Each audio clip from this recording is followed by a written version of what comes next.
grab your statistical shovel because we are going digging for some data. Welcome back, football fans, to another episode of The Prediction Show. I am your host, Joe, and this is oddalerts.com. And in this one, it is a Premier League special. Game Week 8 is upon us, and the international break, thank God, is gone. Now, we were still able to find value. As I say every week, the international break might mean that the major leagues are not happening, but as we saw on the previous video, this winner came in, 2.5, nice and easy, BTTS and over 2.5 goals. Well done if you got on that. And also, the video before that, we talked about value betting. And if you want to learn more about value betting, there is a new guide on the channel, Value Betting in 2024.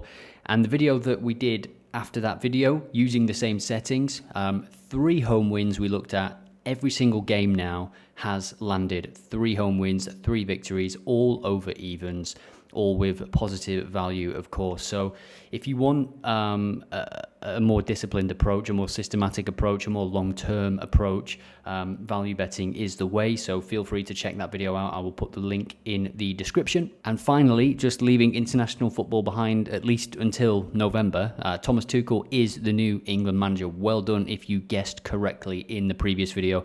I asked for your comments and you delivered. Can you do it again in this video? Here is the winner of a month's Odd Alerts Pro. You've won a month of Pro. Well done to you. You correctly guessed Thomas Tuchel. You didn't have to be correct. It was any comment, but it just so happened that the randomizer picked somebody that also happened to say that Tuchel would be the manager. So get your predictions in. Who do you think is going to win from the games that we cover in this video? And you too will be automatically entered into a draw to win Odd Alerts Pro. So comment down below. Now, before we run the intro, let's take a quick look at the fixtures. We are going to put together multiple bet slips for these games. And we've got Tottenham West Ham as the first game, 12:30. Southampton Leicester, Ipswich Everton. That is a nice relegation battle double. Newcastle hosting Brighton, also at 3 p.m. Another great game, to be fair. Newcastle need a performance.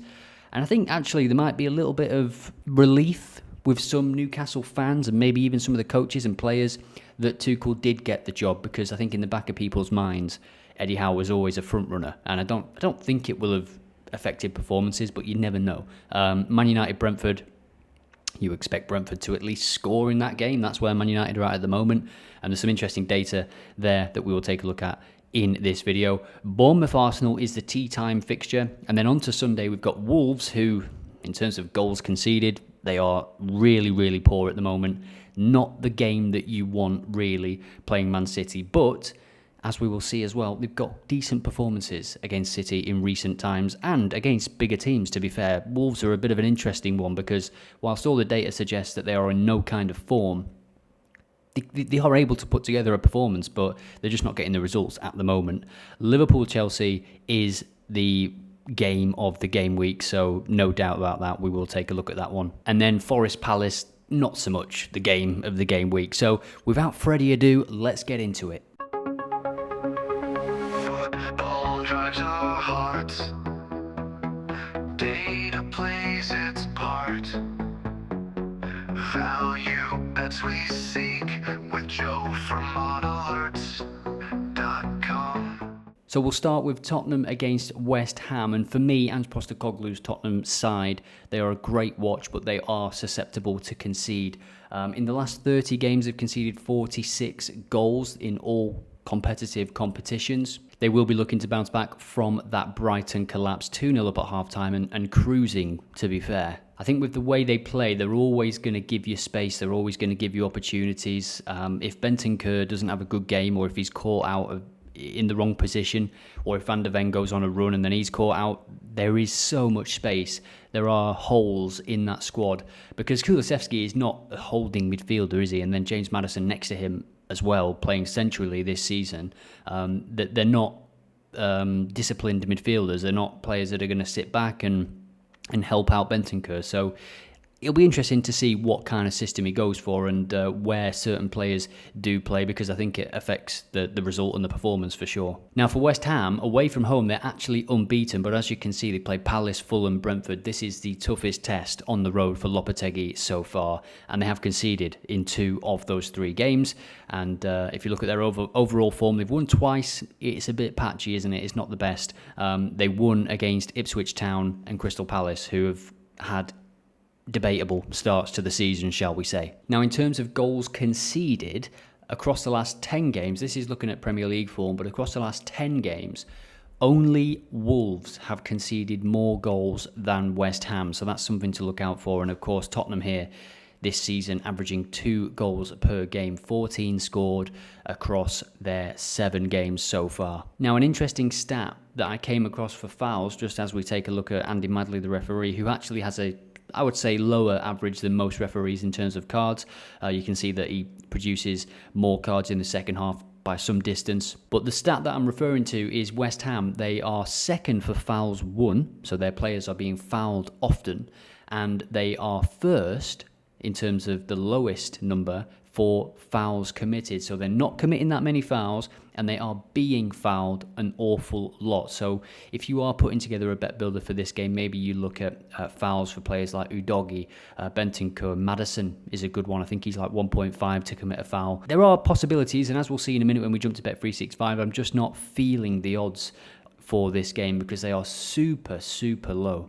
So we'll just show you before we head to the next games, and as I say, feel free, add some comments. If you think there's some value in these games, let us know. But if you just look at shots on target, really, really low for the Spurs players. And if you're looking at just player shots, 1.05, 1.03, even for West Ham players as well, it's not great, to be honest. And I'm just thinking that it's the 12:30 game.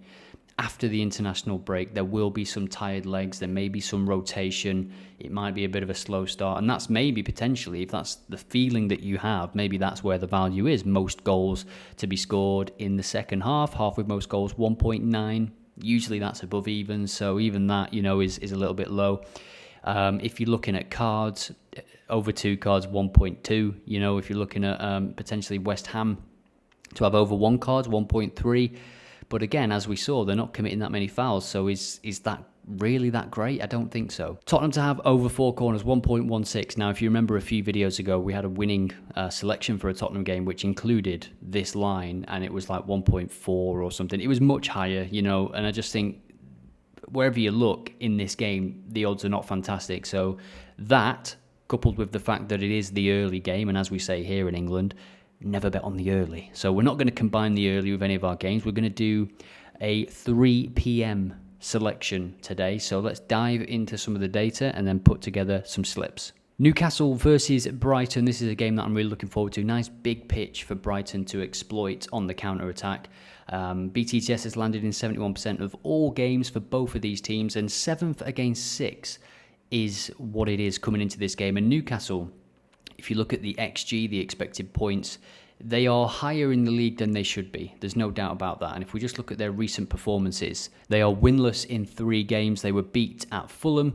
They got a draw with Man City, which is always a good point. But then going away to Everton, they missed a penalty, of course. But they really should have, won that game. Interestingly, Everton didn't have a single corner in that game. And something I'm sure that is very worrying for Newcastle and for Eddie Howe and for Newcastle fans is that in the last 10 games across all competitive competitions, only Everton have taken fewer shots on target than Newcastle. They've scored 8 goals this season, 8 goals in 7 games for a team that's chasing that top 4, 5, 6 spot at the end of the season. That's not good enough at the moment. 1.14 goals per game. They've conceded 7 in 7, which is, again, not bad. They've got a good defence. I think their defence is better this season with Nick Pope coming back. And if we just look at Brighton's results as well, away from home, this game completes a very tricky trio for them. They've played Arsenal away, Chelsea away,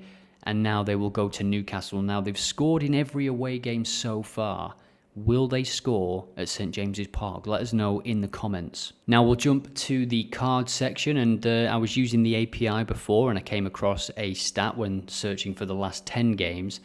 5 or more cards has been seen in 6 of the last 10 games for Newcastle. No other team in the Premier League has a higher rating than them for that particular stat. So cards could be the play. There's a high average for both of these teams. They've received 2.57 per game. Their opponents have received 3.43 per game for Newcastle. Of course, with Barnes and Isak and Gordon, it's a very frightening and electric trio to handle all the way through the game. But Brighton have got their own tricky players as well. Brighton have received a card in every single game so far and over 1 card in 71% of games so far. Interestingly as well, for the opponents of Brighton, it is 100% in terms of 2 or more cards, and for Newcastle, their opponents have received a card in every game and 86% have received 2 or more cards as well. So cards looks like a good option for this one. And if we look at the referee, we can see that the referee, when we look at his combined form, 3.91 cards per game on average. Again, more cards in the second half, quite drastically, 2.94 compared to 1.16. He books both teams in the majority of his games. And if we look at his Premier League record this season, 4.67 cards per game. Only 3 appearances for Peter Banks. We can see his cards so far, 6, 5 and 3 in the Man City Fulham game. So let's jump to Bet365 and put something together for this one. Now at the moment, offsides are not being offered, but I did just want to let you know as well, across the last 10 games, 45 times Brighton's opponents have been caught offside. That is more than any other team in the Premier League. So that high line is working, and I'm sure they'll try and use that trap again against Newcastle. So if your bookmaker can do it, then have a look and maybe see what odds you can get for that, because offsides paired with cards could be good here. And I think BTTS is a good option, but I'm not going to go with it because I think this first slip that we put together is going to be more of a sensible bet builder. So I'm going to go with Brighton to receive over 1 card, 1.2. I've got to say it's slightly lower than I usually go for, but let's continue to build this slip, and then if there's any that we can remove at the end, we will do. Sorry to interrupt your amazing video. This is X, and if you want to get predictions and insights across the weekend, I will be posting here all weekend and posting some slips and in-play predictions and stuff like that. So head over here, give us a follow, and I'll see you over there. Man United Brentford is a mid-table clash. It is. Again, Tuchel being appointed for England, I think it has a knock-on effect for Ten Hag. A bit more confidence for him now because Tuchel was just there waiting. And I think for Newcastle as well, Eddie Howe linked with England, it settles things a little bit now that Tuchel is taken. Who would be the man to come in for Man United right now if they sacked Ten Hag? I'm not sure who it would be. One of the front runners would be Thomas Frank. Now we'll start with Brentford because their away form hasn't been great, but just look at the start to the season that they've had away from home. They played Liverpool, they played City, they played Spurs, and they've scored in 2 of those 3 games. And can they score early again? There has been a first half goal in every single game that they have played this season in the Premier League, and BTTS has landed in all but 1 game, every game apart from that Liverpool game. So I believe that Brentford will score in this game. I think Manchester United, they've got some more issues. You know, they're talking about playing Johnny Evans left back, where Mbuemo has been coming in off that right side brilliantly so far this season. I think the narrative is set up for Carvalho, ex-Liverpool player, to potentially do something in this game. And yes, Man United defensively haven't been too bad in terms of clean sheets. They are struggling to score goals as well. So let's take a look at the odds that are being offered at the moment, shall we? And as I say, Brentford to score would be my pick. And of course, you could go BTTS, you could go over 2.5 goals, given what you think will happen. And let us all know in the comments as well what you think will happen. This first slip, as I say, will be a sensible bet builder. And we're going to go Brentford to score 1.36. To score at Old Trafford is pretty low, isn't it? But it's a sign of the times, really.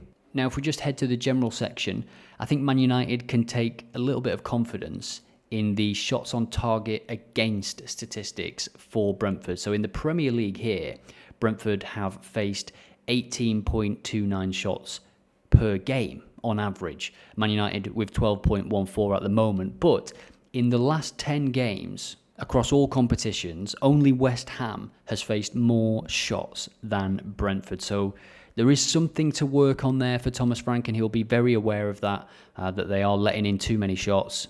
And BTTS landing in the majority of games means that they are conceding in the majority of games. It was an issue for them last year as well, but this year they are scoring more goals. And they are starting games, as everybody knows, at a blistering pace. Now, one option that I like for this game, as well as a potential single that you might want to explore, maybe put it together with something else, is Man United to have the most cards. So if you look at cards received, Man United have received 2 or more cards in every single game this season. Compare that to Brentford, who is just under 60% for the same metric, and over 2.5 cards, so 3 or more cards. 57% for Man United and just 14% for Brentford. So I feel, we've seen Man United lose their heads a little bit, and they are consistently getting cards. I think what we can do, I'll just show you this page as well. Some of you might not be aware of this page. This is the league page, and you can just go to card stats here, and you can see cards for Chelsea top the charts with 27, and then it is Manchester United with 25. Cards for per game, of course, 3.57. So what I was looking at as well is team to get the most cards, and it is quite a nice selection. You could probably pair it with maybe over 1.5 goals or something. We'll come back to this because I will put some other alternatives together at the end. So what we'll add to the sensible bet builder as well for now is Man United over 1 card. And it takes this up to 2.2.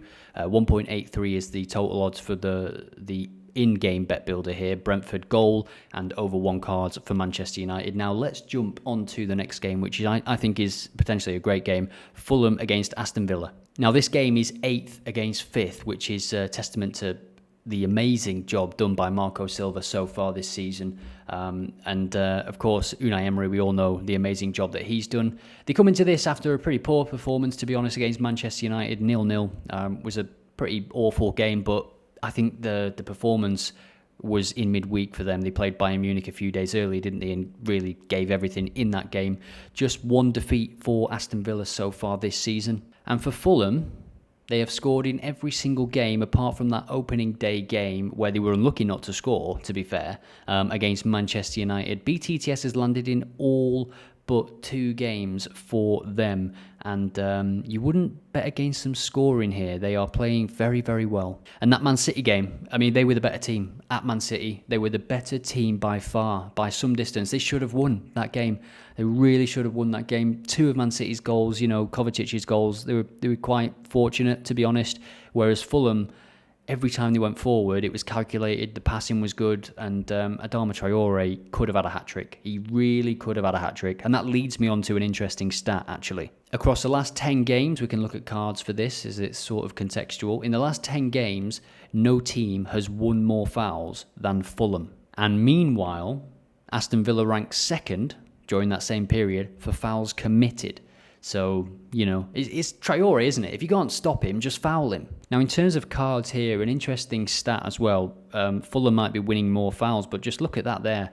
In terms of Aston Villa's opponents, 3 or more cards, 86% of the games so far. Now, it's only 7 games, of course. The more games played, the better the data becomes and the more reliable it comes. But it is interesting so far that the teams that play against Aston Villa, they are getting carded an awful lot. So BTTS is what I am going with for the Fulham-Aston Villa game. Let me know what you think about that one.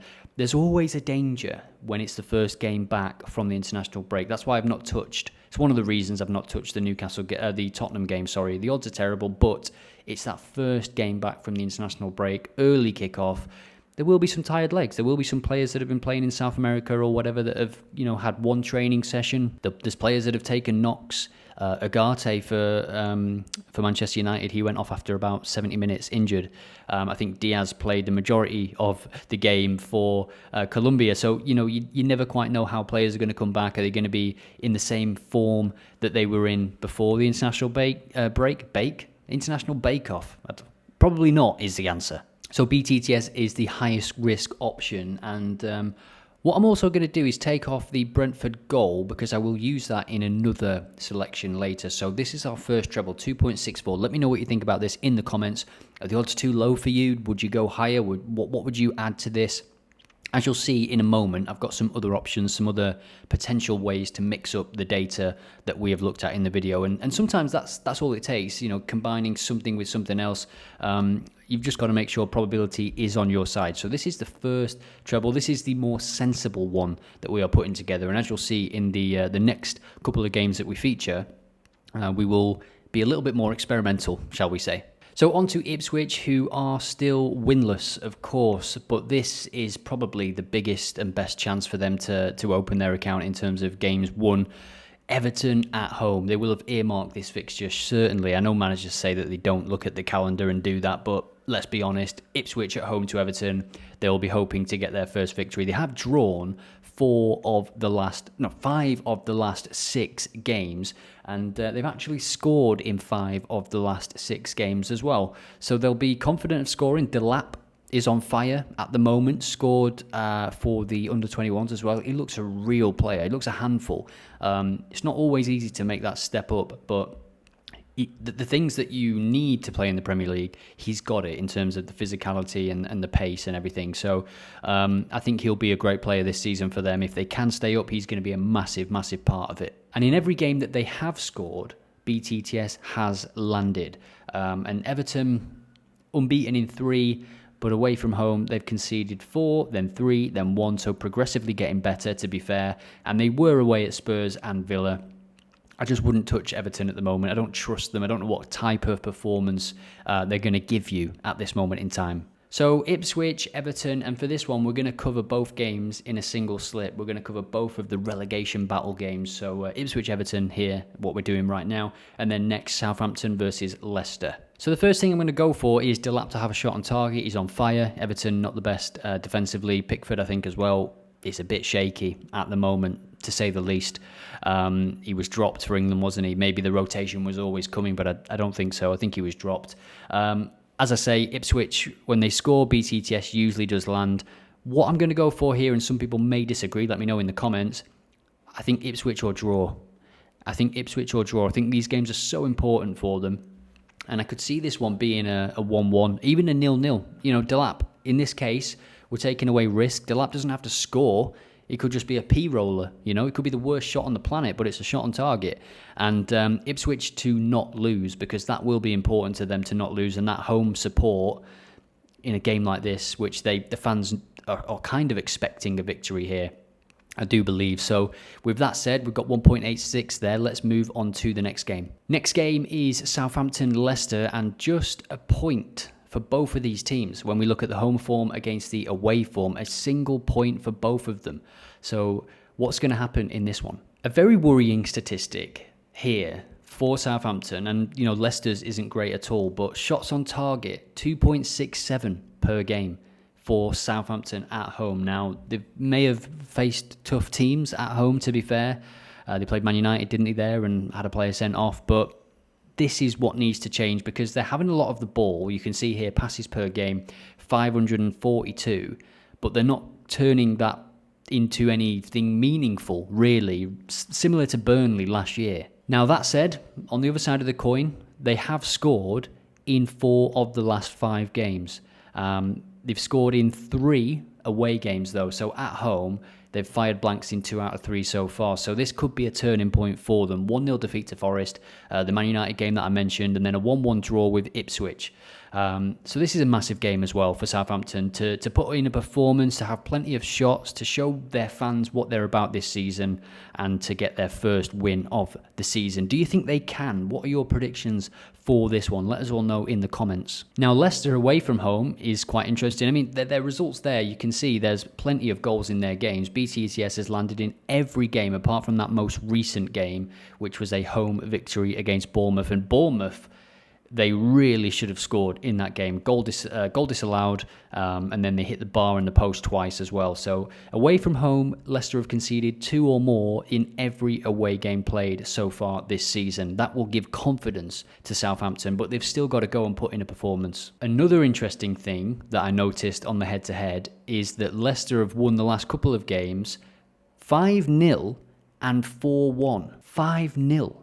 Was the previous meeting, so that will be in the back of Russell Martin's mind as well. Of course, different manager for Leicester there in both of those games, but it was the same Southampton manager. So will it be a hat-trick of defeats, or will they get their revenge? And this game has actually led me to the pick of the day, I think. There's a couple of pick of the days, and this selection that I'm going to show you now is one of them. So in terms of corners for, Leicester are bottom. They've had 16 corners in 7 games. That's really not good. You can see there Everton are the next worst team, and they're on 22 at least. I mean, come on. And then corners against, Leicester are top, 56 in 7 games. So that makes for interesting reading, especially when Leicester are away from home here against a Southampton team that needs a performance, that loves to keep the ball. And I'll say all this and then jump to Bet365 because as I say, I believe this is actually one of the picks of the weekend through all the data that I've done through the research, because the odds are actually not that bad given all of the data. So team to get the most, corners 1.66, and that takes this up to 3.11. Let me know what you think about that. Southampton to have the most corners. They love to dominate possession. They love to dominate the ball. And Leicester, I'm sure, will try and do what they did in the previous game, you know, rely on a set piece, a free kick, a corner kick, a counter-attack, because they're not going to have a lot of the ball in this game. So Southampton to have the most corners, and then Delap to have a shot on target, and Ipswich to win or draw. 3.11, that is my second selection. Let me know what you think about this one. What would you change? Are there any markets that I've missed? Potential player prop bets and stuff like that? Let me know in the comments, and we'll discuss. Now, there was another single that I wanted to put together as well, and what we'll do is close this one. And I think Southampton to have the most corners can be paired with something else that we've discussed here. Again, it's how you combine these. Sometimes you just need that little bit of luck as well. So this is a single for the Man United game as well that I've put together using, again, the data and stuff that we discussed before. But I just think it's a pretty valuable one for the game. Man United to get the most cards and Brentford to score a single goal or more. So this could be 1-0 Brentford, could be 2-1 United, and this can still win. Man United over 1.5 cards in every single game this season. I'm sure Brentford will get booked, so let's hope that Man United just lose their heads a little bit as they have. No Agate, so I think there will be space in that midfield. Casemiro, I don't think he's been on international duty anymore, is he? So he'll be fresh at least. And Mainu is also out, so there is potential for Man United to get stretched around here. Mainu's out, Agate went off injured. I think this has value, as well as the Southampton corners as well. So let me know how you match these together. So that was the Premier League predictions for Game Week 8. If you want me to do more videos, just hit like and subscribe and comment. If this video gets 1,000 likes, I will do another video. And maybe, as we scroll down, it can be for the EFL. The EFL treble, one of them won last week, didn't it? During the international break, and then we had a winner from the non-league in the week as well. So let me know what you want to see in the next video, and I will read all your comments, and yeah, I'll see you in the next one. Thanks.